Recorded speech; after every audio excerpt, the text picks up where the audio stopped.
അതുപോലെ തന്നെ ഭയങ്കര എനിക്ക് അഭിമാനം തോന്നുന്നു ഇവിടെ നിൽക്കുമ്പോൾ. കാരണം നമ്മുടെ ലൈഫിൽ ഏറ്റവും ഇമ്പോർട്ടൻ്റ് ആയ കാര്യമാണ് ഭക്ഷണം, വെള്ളം, ഷെൽട്ടർ. അത്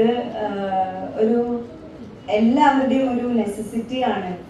അപ്പം അത് എത്ര പേർക്ക് കൊടുക്കാൻ പറ്റുന്നു, അത് വലിയൊരു എന്താ പറയുക, പുണ്യപ്രവൃത്തി എന്ന് പറയണോ മനുഷ്യത്വം എന്ന് പറയണോ എന്ന് എനിക്കറിയില്ല. പക്ഷെ അത് വലിയൊരു കാര്യമാണ്. അതിന്റെ ഒരു പാർട്ട് ആവാൻ കഴിഞ്ഞതിൽ എനിക്ക് ഒരുപാട് സന്തോഷം. ഞാൻ ചേട്ടനോട് പറഞ്ഞിരുന്നു നമുക്കൊരു സാരി വാങ്ങണം ഇവിടെ പറഞ്ഞിരുന്നു. പറഞ്ഞു ഗോപികയ്ക്ക് ഒരുപാട് സാരികൾ വാങ്ങാൻ ഈ ഒരു പദ്ധതിയിലൂടെ ഉദ്ദേശമുണ്ടെന്ന് പറഞ്ഞിട്ടുണ്ട്.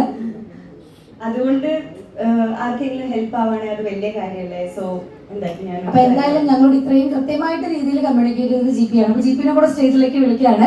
ഏറ്റവും സ്നേഹത്തോട് കൂടെ തന്നെ once again I would like to welcome GP ചേട്ടൻ ഓൺ സ്റ്റേജ്. ഏറ്റവും സ്നേഹത്തോട് കൂടെ തന്നെ ക്ഷണിക്കുക. അതേ ഇവിടെ പറഞ്ഞു വരാൻ പറ്റാത്തതിൽ ഒരുപാട് സങ്കടമുണ്ട്, ഞങ്ങൾ മിസ് ചെയ്യുന്നുണ്ട്. പക്ഷെ ഗോപികയുടെ ലൈഫിൽ ഇന്നത്തെ 2 പ്രധാനപ്പെട്ട സന്തോഷമുള്ള ഒരു ദിവസമാണ്. ഒരു സിനിമ വരുന്നു, ഒപ്പം ഈ ഒരു വലിയ പദ്ധതിയുടെ ഭാഗമാകുന്നു. പറഞ്ഞു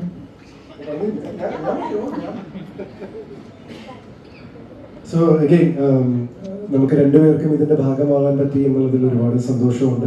ഇതിന്റെ ഫേസ് ആവാൻ പറ്റി എന്നുള്ളതിൽ ഒരുപാട് സന്തോഷമുണ്ട്. ഞാൻ നേരത്തെ പറഞ്ഞു തന്നെയാണ് വീണ്ടും പറയാനുള്ളത്. ഈ ഒരു പദ്ധതി എത്രയും ആളുകളിലേക്ക് എത്തിക്കാൻ പറ്റുമോ അത്രയും ആളുകളിലേക്ക് എത്തിക്കാൻ ഞങ്ങൾ ശ്രമിക്കാം. ആസ് ബ്രാൻഡ് അംബാസിഡേഴ്സ് ആളുകൾ അറിയേണ്ട ഒരു കാര്യമാണ്, ആളുകളിലേക്ക് എത്തേണ്ട ഒരു കാര്യമാണ്. ഞങ്ങൾ രണ്ടുപേരും മാത്രം വിചാരിച്ചാൽ നടക്കുന്ന ഒരു കാര്യമല്ല, നമ്മളെല്ലാവരും കൂടെ ഒരുമിച്ച് ശ്രമിക്കേണ്ട ഒരു കാര്യമാണ്. പക്ഷെ അതിൻ്റെ മുമ്പിൽ ഞങ്ങൾ രണ്ടുപേരും ഉണ്ടാവും. എന്തായാലും ഈ ഒരു പദ്ധതിയുടെ ഭാഗമാവാൻ ഞങ്ങളെ ഓർത്ത് ക്ഷണിച്ച് ഇതിന്റെ ബ്രാൻഡ് അംബാസിഡേഴ്സ് ആക്കിയതിൽ ഒരിക്കൽ കൂടെ ഒരുപാട് നന്ദി പറയുന്നു. Thank you very much. അപ്പം GP ചേട്ടൻ ഞങ്ങൾ ഓൾറെഡി പൊന്നാടൊക്കെ കൊടുത്ത സ്നേഹമൊക്കെ തന്നല്ലോ. പക്ഷെ ഇവിടെ ഞങ്ങളുടെ